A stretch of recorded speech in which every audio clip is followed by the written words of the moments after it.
ज्ञान दासा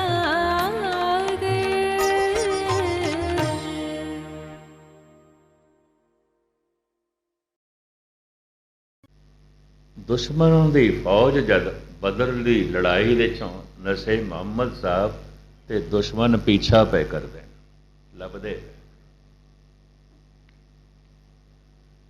ਤੇ ਮੁਹੰਮਦ ਸਾਹਿਬ ਨੇ ਦੇਖਿਆ ਇਤਨੀ ਇਹ ਫੌਜ ਹੈ, ਬਹੁਤ ਸਾਰੇ ਨੇ, ਪਕੜ ਲੈਣਗੇ ਮੈਨੂੰ। ਰਸਤੇ 'ਚ ਪਹਾੜ ਦੇ 'ਚ ਗੁਫਾ ਸੀ, ਉਹਦੇ 'ਚ ਚਲੇ ਗਏ, ਛੁਪ ਗਏ। ਕਿਉਂ ਫੌਜ ਨੇ ਤੇ ਉੱਥੋਂ ਲੰਘਣਾ ਸੀ, ਗੁਫਾ 'ਚ ਤੇ ਝਾਤ ਮਾਰਨੀ ਸੀ। ਇੱਕ ਮੱਕੜੀ ਨੇ ਜਾਲਾ ਗਣ ਦਿੱਤਾ। ਜੈਸੇ ਫੌਜ ਪਹਾੜ ਦੇ ਕੋਲੋਂ ਲੰਘਦੀ ਉਸ ਗੁਫਾ ਨੂੰ ਦੇਖਦੀ ਹੈ, ਪਰ ਜੈਸੇ ਜਾਲਾ ਦੇਖਿਆ ਵੀ ਇੱਥੇ ਤੇ ਮੁੱਦਤਾਂ ਹੋਈਆਂ, ਕੋਈ ਗਿਆ ਹੀ ਨਹੀਂ, ਜਾਲਾ ਜੋ ਕ੍ਰਿਸ਼ਮਾ ਹੋ ਗਿਆ। ਜੈਸੇ ਕੀੜੀ ਚਲਦੀ ਹੋਈ ਤਪਦੇ ਹੋਏ ਥੰਮ ਤੇ ਦੇਖ ਕੇ ਪ੍ਰਹਿਲਾਦ ਦਾ ਹੌਸਲਾ ਵੱਧ ਗਿਆ ਸੀ। ਇਹ ਤਪਿਆ ਹੋਇਆ ਥੰਮ ਜੇ ਕੀੜੀ ਨੂੰ ਨਹੀਂ ਜਲਾਂਦਾ, ਮੈਨੂੰ ਕੀ ਜਲਾਏ। ਉਸ ਮੱਖੜੀ ਦੇ ਜਾਲੇ ਨੂੰ ਵੇਖ ਕੇ ਫੌਜ ਅੱਗੇ ਲੰਘ ਗਈ। ਮੁਹੰਮਦ ਸਾਹਿਬ ਉੱਥੇ ਹੀ ਸਨ। ਕ੍ਰਿਸ਼ਮੇ ਵਰਤ ਜਾਂਦੇ। ਇਹ ਰੱਬੋਂ ਆਉਂਦਾ ਹੈ, ਇਹ ਪ੍ਰਮਾਤਮਾ ਵੱਲੋਂ ਆਉਂਦਾ ਹੈ। ਇੰਜ ਹੱਥ ਕੀਤਾ, ਪੱਥਰ ਮੋਮ ਹੋ ਗਿਆ। ਤੁਹਾਡੇ ਵਿੱਚੋਂ ਗਏ ਹੋਣੇ ਨੇ ਕਈ ਪੰਜਾ ਸਾਹਿਬ, ਅਜੇ ਵੀ ਗਏ, ਪੰਜਾ ਲੱਗਿਆ ਸਤਿਗੁਰ। ਗਜ਼ਬ ਦੀ ਗੱਲ ਹੈ, ਹਰ ਇੱਕ ਦਾ ਪੰਜਾ ਉਸ ਵਿੱਚ ਫਿੱਟ ਵੀ ਆ ਜਾਂਦਾ। ਦੇਸ਼ ਦੀ ਵੰਡ ਦੇ ਸਮੇਂ ਔਰ ਉਸ ਤੋਂ ਪਹਿਲੇ 2 ਦਫਾ ਛੇਣਿਆਂ ਤੇ ਹਥੌੜਿਆਂ ਨਾਲ ਤੋੜਨ ਦੀ ਵੀ ਕੋਸ਼ਿਸ਼ ਕੀਤੀ। ਹਥੌੜੇ ਤੇ ਛੇਣੇ ਟੁੱਟ ਗਏ, ਉਹ ਪੰਜਾ ਨਹੀਂ ਟੁੱਟਿਆ ਅਜੇ ਵੀ।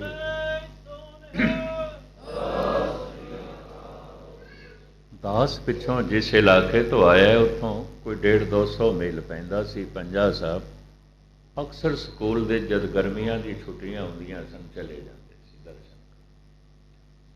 ਸਾਰਾ ਫਰੰਟੀਅਰ, ਕੁਝ ਅਫਗਾਨਿਸਤਾਨ ਦਾ ਇਲਾਕਾ, ਰਾਵਲਪਿੰਡੀ, ਮੀਆਂ ਵਾਲੀ, ਮੁਲਤਾਨ, ਉਹਨਾਂ ਦਿਨਾਂ 'ਚ ਪੰਜਾ ਸਾਹਿਬ ਜ਼ਰੂਰ ਜਾਂਦਾ ਸੀ। ਬੜੀ ਰੌਣਕ, ਬੜੀ ਗਹਿਮਾ ਹੈ, ਬੜੀ ਸਤਿਗੁਰੂ ਦੀ ਉੱਥੇ ਬਖਸ਼ਿਸ਼। ਉਸੇ ਪੰਜੇ 'ਚੋਂ ਪਾਣੀ ਅੱਜ ਵੀ ਨਿਕਲਦਾ, ਉਹ ਝਰਨਾ ਅੱਜ ਵੀ ਚੱਲਦਾ। ਖੈਰ, ਮੁਖਤਸਰ ਮੈਂ ਅਰਜ਼ ਕਰਾਂ, ਐਸਾ ਸਤਿਗੁਰ ਕਰਨਾ ਨਹੀਂ ਚਾਹੁੰਦੇ ਸਨ, ਐਸਾ ਪਰਮਾਤਮਾ ਤੋਂ ਹੋ ਗਿਆ, ਐਸਾ ਈਸ਼ਵਰ ਤੋਂ ਹੋ ਗਿਆ, ਐਸਾ ਈਸ਼ਵਰ ਚਾਹੁੰਦਾ ਸੀ। ਪਰ ਸਿੱਧਾਂ ਨੇ ਆਪਣੀ ਸਿੱਧੀ ਨਾਲ ਸਾਰਾ ਸਰੋਵਰ ਰਤਨਾਂ ਨਾਲ ਭਰ ਦਿੱਤਾ, ਹੀਰਿਆਂ ਨਾਲ ਭਰ ਦਿੱਤਾ। ਬਈ ਹੁਣ ਗੁਰੂ ਨਾਨਕ ਪ੍ਰਭਾਵਿਤ ਹੋਵੇਗਾ। ਗ੍ਰਸਤੀ ਇਹ ਪਟਵਾਰੀ ਦਾ ਪੁੱਤ ਹੈ, ਧਨ ਚਾਹੀਦਾ ਹੋਣਾ।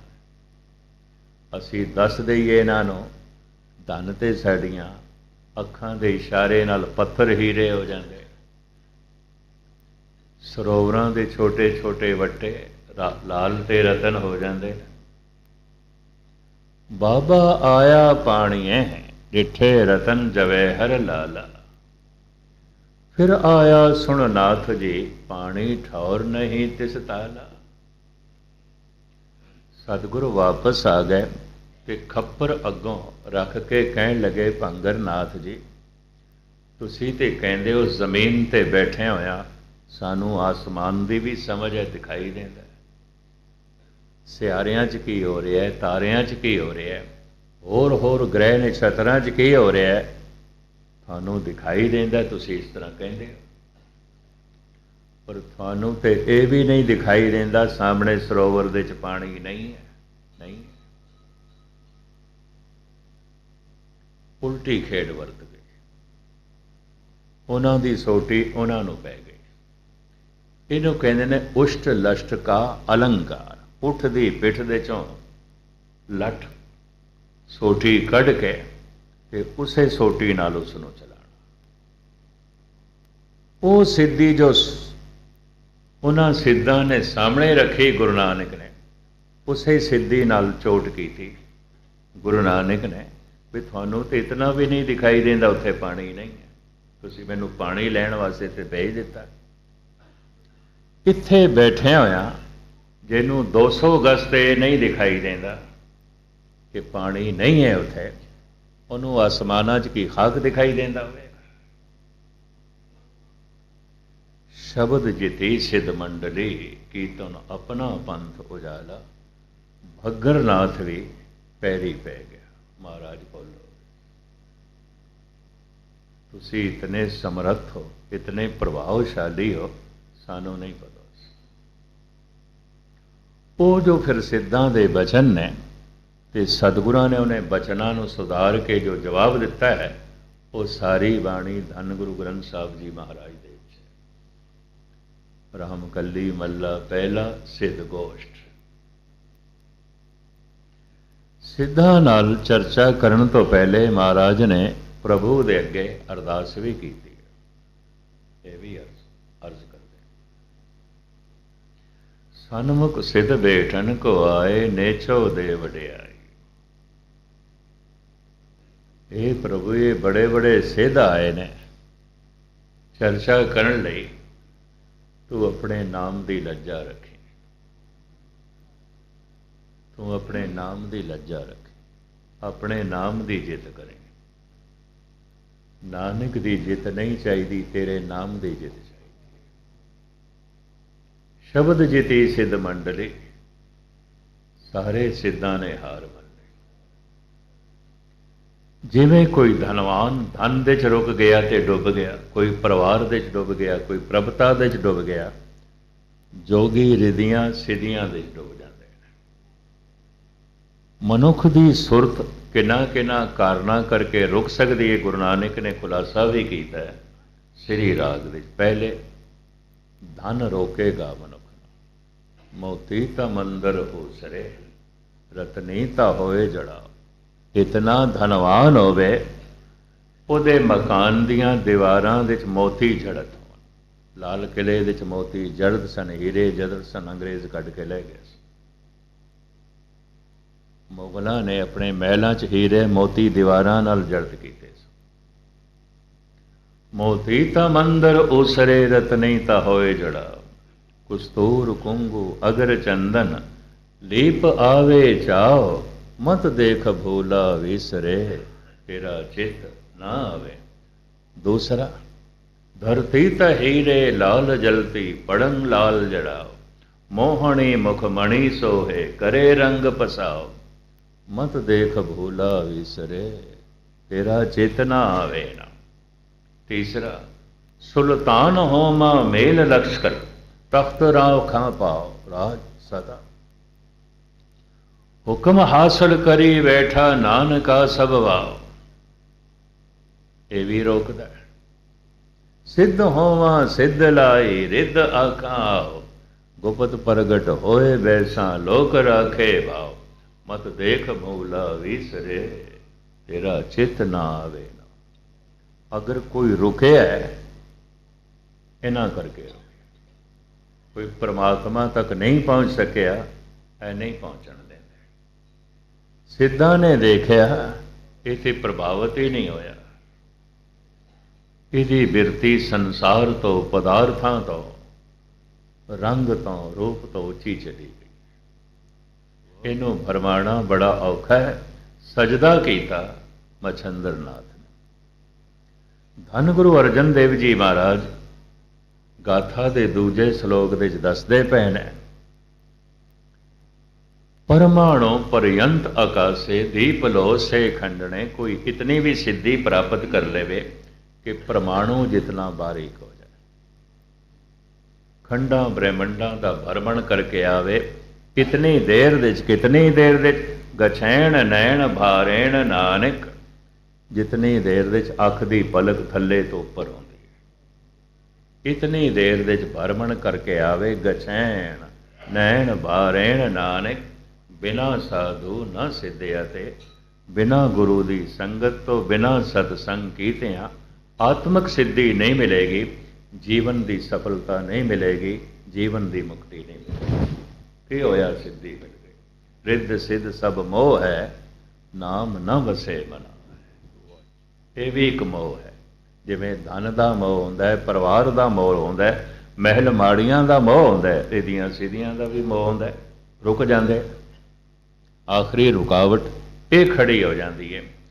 तो साहब कहते हैं इतना भी कोई सिद्ध पुरुष हो जाए, गुरु अर्जन देव जी कहते हैं, ਤਾਂ भी आत्मक आनंद परमात्मा की प्राप्ति नहीं होगी, रस्ते च रुक गए। की होया? सिद्ध हो गए। की होया? इसनों सिद्धियां मिलियां ने। फिर मनुख परमात्मा के मार्ग ते चले, फिर की करे, किस तो प्रेरणा लवे? ये तीजा श्लोक सरवण कर लो, आखिरी अर्थ करके मैं समाप्ति कर देना, थानू लेट ना करा। जानो सत होवंतो मरणो दृष्टेंत मिथ्या। जानो सत होवंतो मरणो दृष्टेण मिथ्या। धर्म की यात्रा किस तो शुरू होती है? मौत तो। मौत तो। महात्मा बुद्ध नूं किसी तो ज्ञान नहीं मिलिया। एक अर्थी देख ली, लाश देख ली, एक बुढ़े नूं देख लिया, एक बीमार नूं देख ली, कहते ते कुछ भी नहीं है जगत, ये शरीर का अंत कुछ भी नहीं है। मन बैरागी हो गया। संवेदना ज्यादा सी, एहसास का मादा ज्यादा सी। बारीक मनुख हर गल नूं बड़ी गहराई नाल लैंदा है।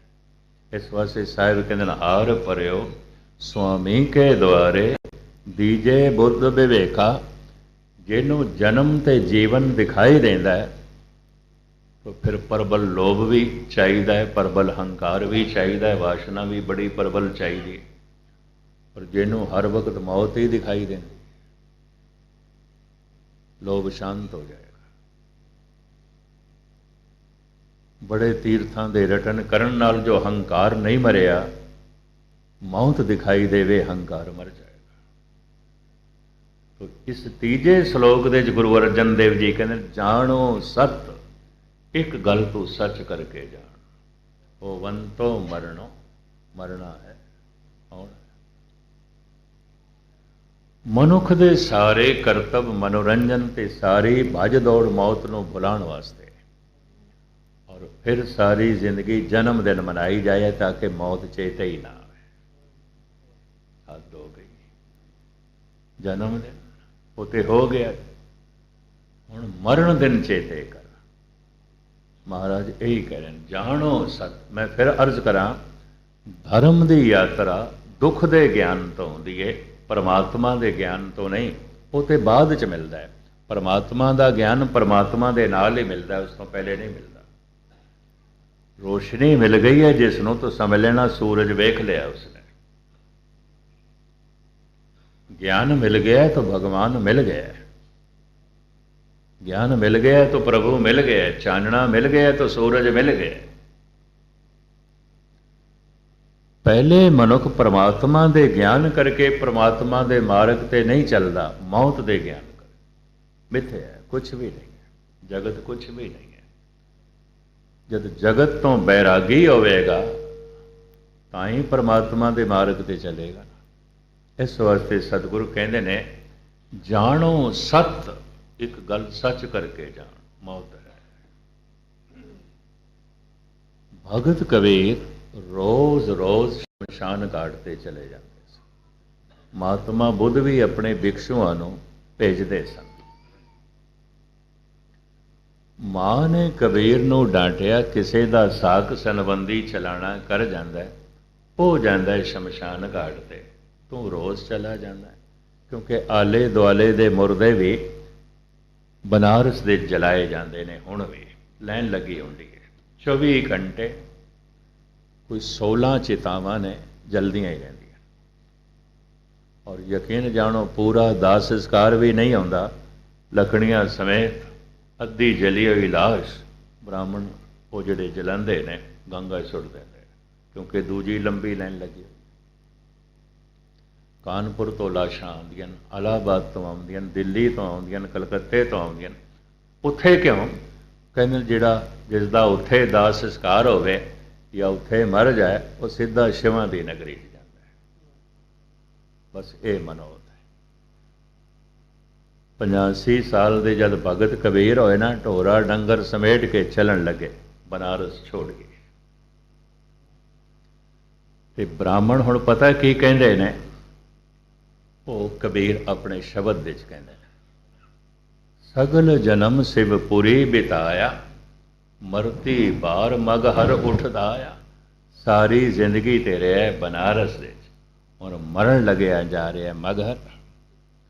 मगहर गोरखपुर दे कोल एक छोटा जिहा इलाका है, हुण ते वड्डा कस्बा हो गया, किसी वक्त 150 घर सन। ਉਹਦੇ ਬਾਰੇ ਬ੍ਰਾਹਮਣਾਂ ਦਾ ਕਹਿਣਾ है कि गणेश ने श्राप दिता होया है, ਜਿਹੜਾ ਇੱਥੇ ਮਰੇਗਾ ਖੋਤੇ ਦੀ ਜੂਨ ਜਾਏਗਾ। तो डरदा मारा होया कोई हिंदू तो जाता ही नहीं है, मैं किधरे प्राण निकलन तो फिर खोते दी जून जावां। कबीर मगहर नूं चल पे। हुण जद बनारस च रहिंदा सी ते वंडदे सन, तरह तरह के इल्जाम लांदे सन, पर जद अज बनारस छड्डण लगा है तो मौका उन्होंने फिर भी हथों नहीं जाण दिता, हुण भी वंडदे पे ने। कहंदे सगल जन्म शिवपुरी बिताया, मरती बार मगहर उठदाया। काशी मगहर संबिचारी, ओछी भगत कैसे उतरस पारी। होछ है गल कटते हैं, ये होछ है। इन्हें मगहर नूं काशी जैसा ही समझ लिया, इन्नी पवित्र नगरी छड़ के जा रहे। कहते ने लोई ने भी समझाया सी कबीर नूं, हुण अंतिम समय बुढ़े हो गए, हुण की बनारस छड्डनी। लोग इत्थे आउंदे ने मरण वास्ते, आपां छड़ के जा रहे हैं। कबीर अपनी पत्नी नूं समझाते होया कहंदे ने, बड़े कीमती बोल, कहत कबीर सुनोरी लोई, भरम न भूलो कोई। क्या काशी क्या उखर मगहर, राम हृदय जो होई। हिरदे च राम होना चाहिए, की बनारस ते की मगहर। इस वास्ते बनारस दे ब्राह्मण कहते हैं, होछी भगत कैसे उतरस पारी। होछा है कबीर अपने शब्द विच कह रहे हैं, सारे मैनू होछा कह रहे हैं। क्यों? काशी मगहर संबिचारी, होछी भगत कैसे उतरस पारी। पर कबीर कहते हैं, जो तन काशी तजे कबीरा, रमैये कहा ने होरा। जे मैं इत्थे शरीर का त्याग कर रहा तो राम की बंदगी कानू करता रहा मैं, फिर प्रभु का की एहसान। फिर तो तुसी यही आखोगे बनारस च मरिया सीधा शिवां दी पुरी गए। मैं मगहर दे च मरना है और सीधा प्रभु च लीन होना। जो तन काशी तजे कबीरा, रमैये कहा ने हो रहा। फिर रब का की एहसान होया, इत्थे मैं मर जावां तो मैनू मुक्ति मिल जाए। नहीं, मगहर मरांगा और प्रभु विच लीन होवांगा, मैं मुड़ के नहीं आवना। बहुर हम काहे आवेंगे, आमन जाना हुक्म ते सेका, हुक्मे बोझ समावेंगे। जिन्ने चिर तक उत्थे रहा, गालां कढ़दे रहे, सारे तरह तरह के इल्जाम लाते रहे, पर अज विचारा रुखसत आउण लगा तां भी तरह तरह के इल्जाम लाते हैं। गोरखपुर जब धन गुरु नानक देव जी महाराज के पुरब ते एक हफ्ता बाद मनाया जाता, मैं पहुँचया सी। बहुत पुरानी गल है। ते मैं उतों के प्रेजिडेंट नूं कहा, मैं गड्डी का इंतजाम कर दो, मैं मगहर जाना। हस पिया, कहते ज्ञानी जी उत्थे तो कोई नहीं जाता। मैं कबीर उत्थे समाए ने ते उन्हां दा उत्थे देवरा बने होया, मैं जाना है। कबीर पंथी उत्थे रहिंदे, आपां जाना। हस पे, उन्होंने मैनू ड्राइवर दे दिता, चले गए। एक समाध जिहा बनी हुई है, थड़ा जिहा। एक पासे ब्राह्मण बैठा है, वो मैनू खिंचे भी सरदार जी आप आए हैं, ये संत कबीर जी की समाध है। ये बनारस से यहाँ आए थे, ये ब्रह्मज्ञानी हैं, भगत हैं, बहुत बड़े भगत हैं। दूजे पासे मजौर बैठा से मुसलमान, और कहने लगे ये पीर फकीर कबीर की दरगाह है। क्योंकि कबीर मजहब करके थे मुसलमान, ये कबीर की दरगाह है। वो अपने ढंग नाल उपमा करन लगा। ब्राह्मण अपने ढंग नाल मैनू खिंचे तो मेरे कोल भी नहीं रहा गया। मैं को थाथों ते तंग आके विचारा इत्थे आया सी, तुसीं इत्थे भी खेड़ा नहीं छड्डिया। वो थाथों तंग होके आया सी। ਤੁਸੀਂ ਇੱਥੇ ਵੀ ਖੇੜਾ ਨਹੀਂ ਛੱਡਿਆ। ਜੀਵਦੇ ਜੀ ਗਾਲਾਂ ਪੈ ਗੜਦੇ, ਉਹਨੂੰ ਬਨਾਰਸ ਚੋਂ ਕੱਢਿਆ, ਤੇ ਹੁਣ ਜਦ ਸਰੀਰ ਨਹੀਂ ਰਿਹਾ, ਉਹਦੀ ਮੜੀ ਦੀ ਪੂਜਾ ਦੇ ਉੱਤੇ ਆਪਣਾ ਧੰਦਾ ਚਲਾਇਆ। ਉਹ ब्रह्मजौहर ਤੇ ਦੋਵੇਂ ਮੈਨੂੰ ਕਹਿਣ लगे, बड़े कठोर शब्द आप बोलते हैं, बहुत कठोरता से बोलते हैं। मैं कहा कठोरता तो तुसी दिखाई सी, बेचारे ਨੂੰ बुढ़ेपे 'ਚ बनारस ਛੱਡਣੀ ਪਈ ਸੀ। ਤੁਹਾਥੋਂ ਤੰਗ ਆ ਕੇ ਇੱਥੇ ਆਇਆ ਸੀ, ਤੁਸੀਂ ਇੱਥੇ ਵੀ ਖੇੜਾ ਨਹੀਂ ਛੱਡਿਆ। ਕਬੀਰ ਕਹਿੰਦੇ ਨੇ, ਜੋ ਤਨ ਕਾਸੀ ਤਜੇ ਕਬੀਰਾ, ਜੇ ਮੈਂ ਇੱਥੇ ਮਰ ਗਿਆ, ਇਹਨਾਂ ਨੇ ਕਹਿਣਾ ਹੈ ਸਿੱਧਾ ਸ਼ਿਵਾਂ ਦੀ ਪੁਰੀ 'ਚ ਗਿਆ, ਕਿਉਂਕਿ ਇੱਥੇ ਮਰਿਆ। ਕਬੀਰ ਕਹਿੰਦੇ ਨੇ ਇੱਥੇ ਨਹੀਂ ਮਰਨਾ, ਮਗਹਰ ਮਰਨਾ ਹੈ, ਔਰ ਖੋਤੇ ਦੀ ਜੋਨ ਵੀ ਨਹੀਂ ਜਾਣਾ, ਪ੍ਰਭੂ ਦੇ ਚ ਲੀਨ ਹੋਣਾ, ਪਰਮਾਤਮਾ ਦੇ ਚ ਲੀਨ ਹੋਣਾ। खैर मुख्तसर मैं अर्ज करा, ये रोज़ शमशान घाट चला जाता सी। 1 मिनट हो लवा, माँ ने डांटिया, रोज़ क्यों जाना? कबीर कहते हैं, माँ मोती चुनन जाना, बड़े मोती इकट्ठे कर लिया ना, लोकी चुनना भुल जाते। माँ कहने लगी, 2 वक्त की रोटी घर नसीब नहीं है, तू मोती चुनन जाना, किथे रखना? माँ जिथे मैं रखदा, कदी झात मारेंगी, मैं बड़ा माला माल हो गया, बड़ा माला माल हो गया। बोली माँ। एक दिन उसने पीछा किया, की देखिया चितावां ते जल्दियां पईयां ने। कबीर एक पासे बैठे सतनाम की धुनी अलाप रहे ने। आप दी ज्ञात लई अर्ज करा, भारत के सारे कबीर पंथियां नूं सतनामी कहते हैं। कबीर दे सारे मंदिरां नूं सतनामी मंदिर कहते हैं। बाहर सतनाम लिखिया हुंदा है, कबीर सतनाम जपदा सी।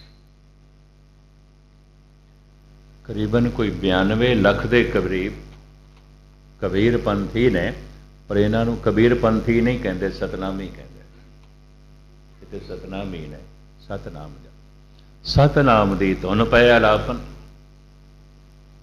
माँ ने आके मोंडे ते हथ रखिया, तू ते कहंदा सी मैं मोती चुनन आउंदा, मोती चुनदा पिया, ये ते घर दे च भी कर सकदा।